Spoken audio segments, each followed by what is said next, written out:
Fire সার্ভিসের ৫টি ইউনিটের ১ ঘণ্টার চেষ্টায় নিয়ন্ত্রণে এসেছে গাজীপুরের টঙ্গী বাজারে আলুর গুদামের আগুন।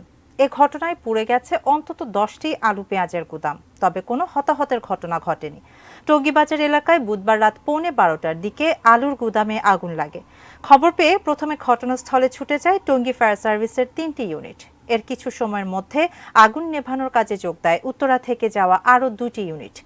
দমকল কর্মীদের ১ ঘণ্টার চেষ্টায় আগুন নিয়ন্ত্রণে আসে, তবে এর মধ্যেই পুড়ে যায় অন্তত ১০টি আলু পেঁয়াজের গুদাম।